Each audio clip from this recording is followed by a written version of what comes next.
To create a new site, navigate to the homepage in the platform, click Create a New Site. Enter the name of the site, then select the industry. Click Next. Use the search bar or zoom and pan within the map to the approximate location of your site. Once you have zoomed in close enough to your site, the yellow banner will disappear and you can proceed to the next step. When zooming in, make sure that the full extent of your project is contained within the box displayed. Zooming in too far may cause error messages if your design or survey file extends beyond the box. It is suggested not to zoom in any further after the yellow banner disappears. Click Next. Select the site's coordinate reference system, or CRS, which will either be a published or a local grid system. If you are unsure whether to use a published or local CRS, we recommend consulting with your surveyor. Once you select a CRS, you must use the same one for the duration of your site. Changing the CRS in between surveys can result in a shift in your data and will produce inaccurate measurements when compared to a previous survey or design files.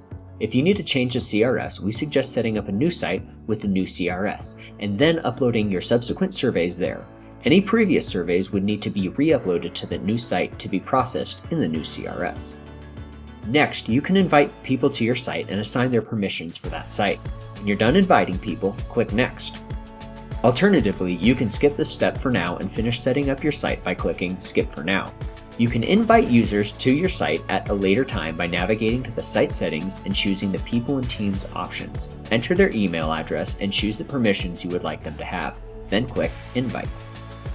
Or click the Share button and add existing users individually or in groups by using the Invite by People or Teams field and assign permissions to the users. Alternatively, you can assign permissions to a link and anyone who clicks on that link will be assigned those permissions. Now that your site is created, you can view the base map, upload data to your site, and make measurements. To navigate around the map, use your navigation tools to reset the view, pan around the site, see your site in 3D, and zoom in and out. Or you can use the mouse's left click to pan around the site, the scroll wheel or right click to zoom in and out, and press down on the scroll wheel to move around your site in 3D. Use the settings menu to change the base map to road, satellite, satellite and road, or none. If you have any questions, use the question mark icon to use our help center and search for articles, check the newest release information, watch the Propeller U training videos, or contact our support team. To upload surveys, designs, and media, start by clicking the Upload button. Under the Survey menu, you can upload photogrammetry or LiDAR surveys, tin surface models, DEM surfaces or ortho photos, and point clouds.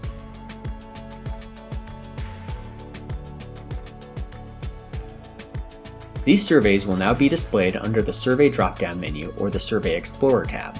If you have multiple surveys that you want to combine, you can use the Survey drop-down menu to select Create a Composite.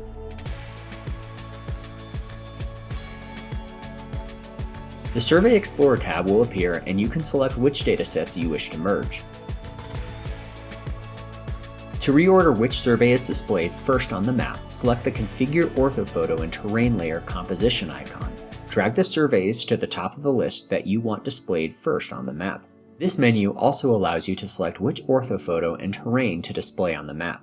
Other file types can be uploaded under the Designs. The most common design uploads are DXF files. Your uploaded files will be displayed in the Design tab. Your designs can be organized into folders. Press the Add Folder icon to add a folder. Click and drag your designs into the folder. You can also upload photos to your site using Media in the drop-down menu. If the photo is geotagged, it will automatically be placed at the geotagged location. If the photo is not geotagged, you will be asked to manually pin the photo to the map.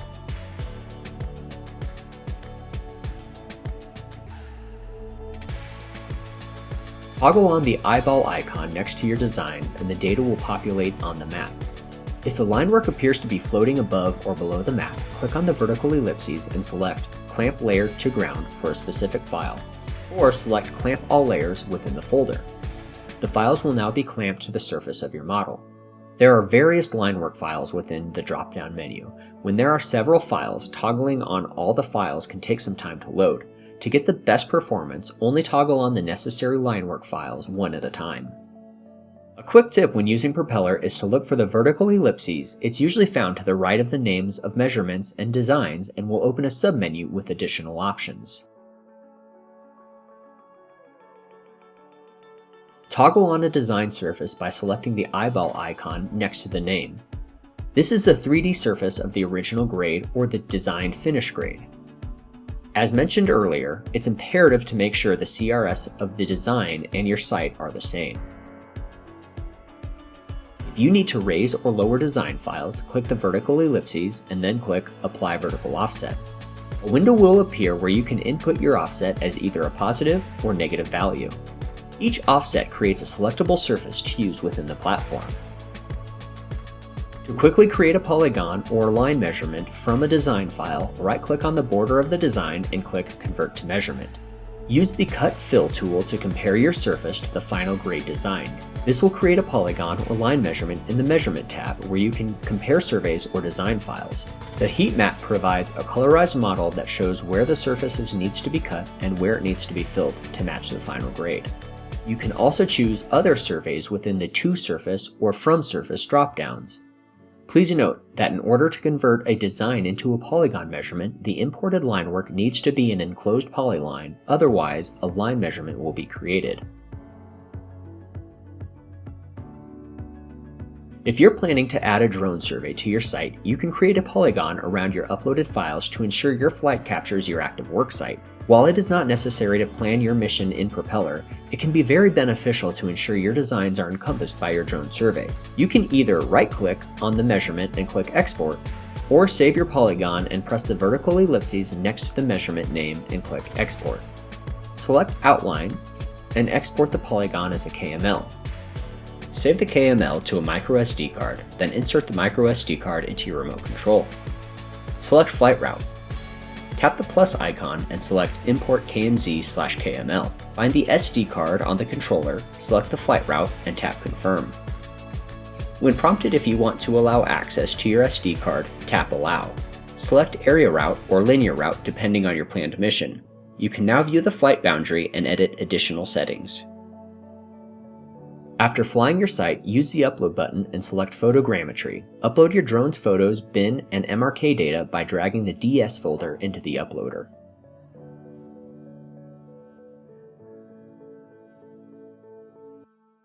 The toolbar allows you to quickly measure any surfaces within Propeller, whether it's a stockpile measurement or a comparison between surveys and designs.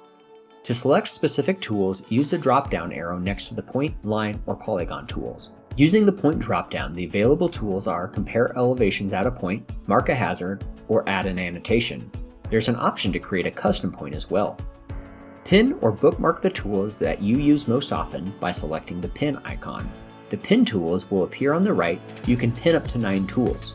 When drawing multiple measurements in a row, these pin tools can be accessed quickly by using the keyboard numbers based on their positions in the toolbar. Under the line and polygon drop-down menus, we have other tools available as well. For example, the Cut, Fill, and Stockpile tools have a pin icon on the right. These tools are already bookmarked. You can create a custom point, line, or polygon measurement.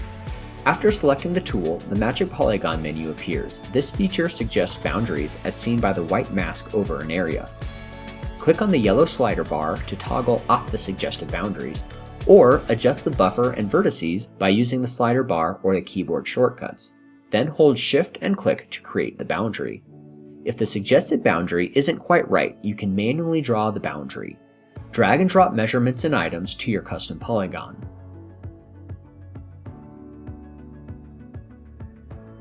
Adjust the style.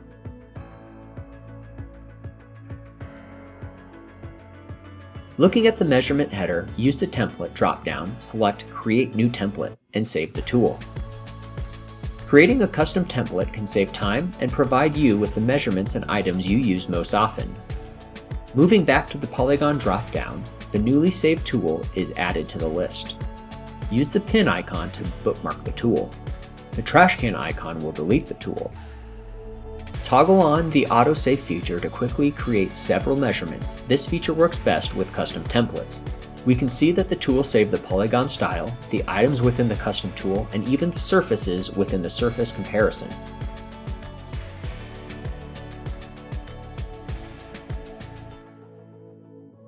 In the middle of the measurement toolbar is the Draw tool, which allows you to use your mouse to mark up or draw on your site.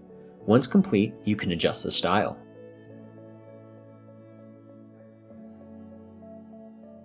On the measurement toolbar, select Cross-Section and draw a line across a segment of the road. Click Add Design or Survey. Select multiple surveys and designs to compare. This tool creates a chart comparing the vertical offsets of the selected design files and surveys. If the linework designs are already toggled on, they will populate in the cross-section comparison chart. Click on the drop-down menu to get additional insights on the graph, like horizontal distance and grade. You can pin these values to the cross-section as well. Check out the other tools to measure distances, elevations, and grade on your site.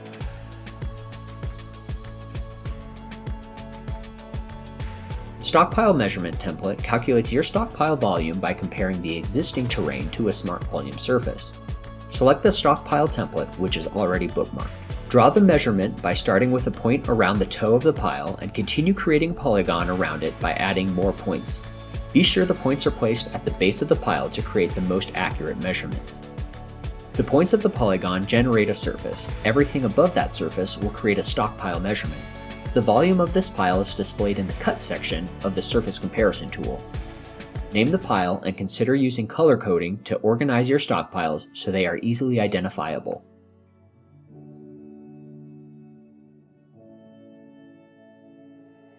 The reference level volume measurement pulls the point with the lowest elevation as a reference point. This is useful for measuring sections from a known base or toe, such as cut volumes from the base of an excavation, benches, pit walls, and ramps in mines, quarries, or landfills. Use the polygon drop-down to find the bench volume tool. Once the polygon is created, verify the reference elevation level by moving the mouse over the point with the lowest elevation. The elevation will be notated by the Z value in the bottom right corner. Additionally, you can choose the elevation for the reference level. Name the measurement, change the color, and save.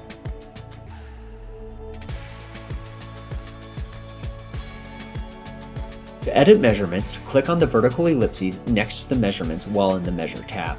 You can move points to new locations, create new points by clicking the smallest dot between the two already placed points, or delete points by selecting a single point or holding Shift and clicking and dragging a box over several points, and then pressing Delete. Don't forget to save.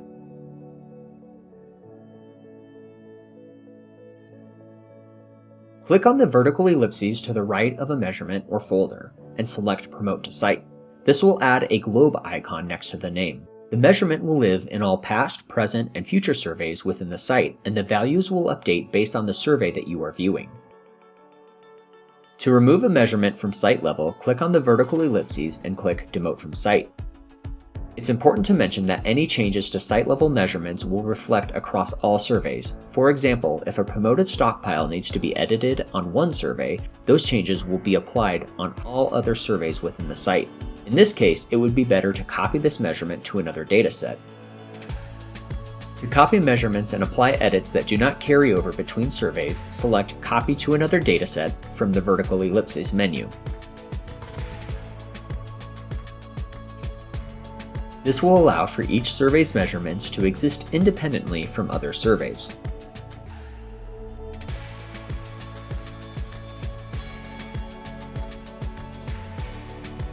The Stockpile and Measurement report will generate a custom PDF report of all the selected measurements. To export the measurement, click the Outputs tab. There are a few different options for the reports, such as PDFs or CSVs. Click on the Stockpile and Measurement report. Adjust the window to make sure the measurements are in view. Use Edit and Preview to review formatting. Click Print when you are satisfied.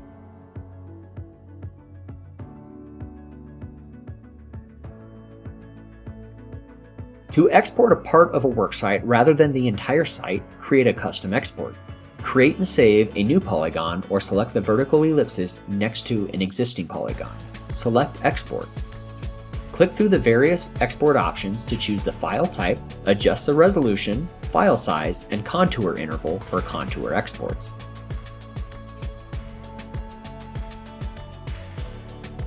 If there are any objects creating a false elevation such as equipment or unwanted stockpiles, create a terrain cleanup to flatten those objects. To create a terrain cleanup, click on the Survey tab, and then click the brush icon. These surface edits will then reflect in your custom export. The Terrain Cleanup tool utilizes a Smart Volume Surface function similar to the Stockpile measurement. All vertices of the polygon you draw around your feature will be used to interpolate a surface. Everything above this surface will be removed. To show where terrain cleanups have been made, use the eye icon. If you want to enable or disable your cleanups, click on the vertical ellipses to toggle on or off the terrain cleanup. If a drone survey was uploaded with a filter, it's important to review where the filter was applied and ensure that no additional terrain cleanups are needed. To download site files from a drone survey, click on the Outputs tab followed by the Files tab. These are all the files that Propeller produces with each drone survey. Please note that any terrain cleanups added to the model will not be reflected on the full site files. Search within All Files or search by file type. Within 3D models, there are different resolutions of DXF files or TTM files for Trimble Stratus users. The larger the number of faces, the larger the file size. If you have more questions about the files and how they can be used, hover over the information bubble to the right of the file name. This will provide you with more information about what that file contains and compatible programs. Other file types include contours, orthophotos, point clouds, and digital terrain models. Download the file to your computer or push the files to other software. Georeferencing data is available with all exportable files, so it's important to verify that the CRS match between your Propeller files and other projects in other software. Thank you for your time. If you have any questions, please use the help icon for more resources.